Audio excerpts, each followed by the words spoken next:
دوستو آج کی کہانی بھروسے کی کہانی ہے، خود پر یقین کی کہانی ہے۔ اس بچے کی کہانی ہے جو غریب تھا، کم پڑھا لکھا تھا، لیکن اسے خود پر بھروسہ تھا، بلیو تھا، اور اس بھروسے کی وجہ سے وہ تاریخ میں اپنا نام لکھوا گیا۔ وہ جاپان کے ایک چھوٹے سے گاؤں میں پیدا ہوا تھا۔ اس کی فیملی بہت غریب تھی، وہ سب لوگ ایک چھوٹے سے گھر میں رہتے تھے۔ غربت کی وجہ سے 9 سال کی عمر میں اس نے پڑھائی چھوڑ دی تھی۔ اپنی فیملی کو سپورٹ کرنے کے لیے اس نے ایک دکان پر نوکری کرنا شروع کر دی۔ وہ صبح سویرے اٹھ کر دکان پر پہنچ جاتا، دکان کی صفائی کرتا اور دکان کے کاموں میں اپنے مالک کا ہاتھ بٹھاتا۔ کچھ سال ایسے ہی گزر گئے، پھر قدرت نے اسے ایک اور ٹریک پر لگا دیا، ایک اور راستہ دکھا دیا۔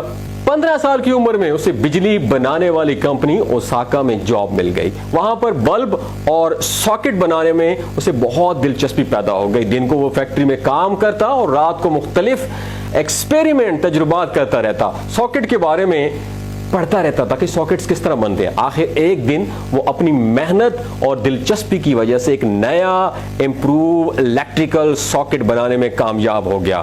وہ اپنی کامیابی پر بڑا خوش ہوا اور اس نے اپنے باس کو جا کر اپنا سارا کام دکھایا، لیکن اس کے باس نے اس کے ساکٹ میں کوئی دلچسپی نہ لی، اسے ریجیکٹ کر دیا اور اسے یہ کہہ کر ریجیکٹ کر دیا کہ مارکیٹ میں یہ نہیں چلے گا۔ لیکن اس لڑکے کو اپنے کام پر اعتماد تھا، اسے بھروسہ تھا کہ یہ الیکٹریکل ساکٹ مارکیٹ میں ضرور چلے گا۔ اسی اعتماد کی وجہ سے اس نے اپنے طور پر ہی وہ ساکٹ بنانے کا فیصلہ کر لیا۔ اس نے اپنے دوستوں سے اس بارے میں بات کی، لیکن کسی نے بھی نہ ہی اس کی مدد کی اور نہ ہی حوصلہ افزائی کی، بلکہ انہوں نے کہا کہ اچھی بھلی نوکری چھوڑ کر کوئی اور کام کرنا بے وقوفی ہے، اور وہ بھی ایسے ساکٹ کے لیے جس کو اس کا باس پہلے ہی ریجیکٹ کر چکا ہے۔ نہ ہی تم پڑھے لکھے ہو، نہ ہی تمہارے پاس کام کرنے کا کوئی تجربہ ہے، اور نہ ہی تمہارے پاس پیسے ہیں، اس لیے تم اس چکر میں نہ پڑو۔ لیکن اس لڑکے کو خود پر یقین تھا، اس کے اندر ہمیشہ سے یہ خواہش تھی کہ وہ اپنا کام کرے۔ جب وہ 22 سال کا ہوا تو اس نے اپنی جاب چھوڑ کر اپنا کوئی کام شروع کرنے کا فیصلہ کر لیا۔ یہ اس کی زندگی کا بہت بڑا فیصلہ تھا۔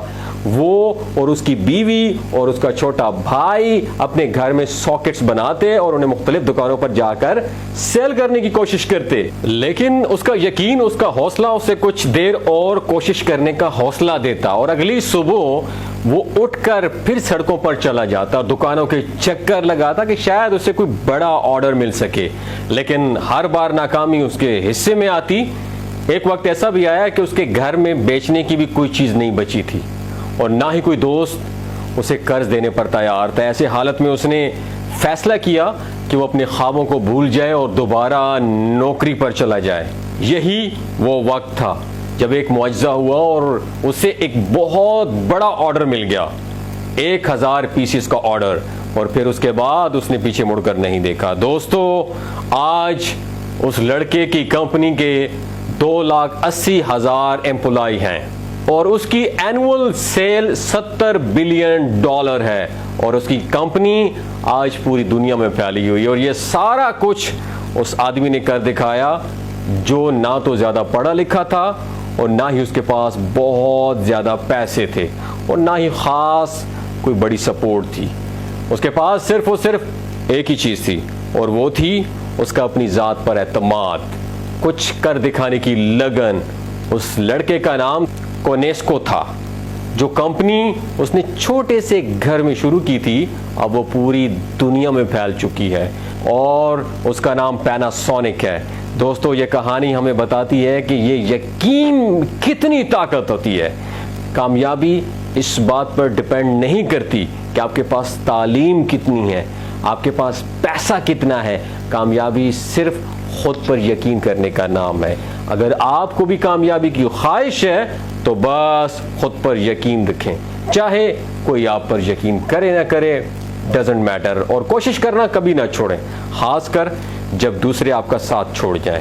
دوستو قدرت آپ کو آزماتی ہے، آپ کے حوصلے، آپ کی ہمت کو آزماتی ہے، اور جو لوگ ثابت قدم رہتے ہیں، ناکامیوں کے باوجود ہمت نہیں ہارتے، قدرت ان کی مدد ضرور کرتی ہے۔ ان کی زندگی میں معجزے ضرور ہوتے ہیں جو ان کی زندگی کو بدل کے رکھ دیتے ہیں۔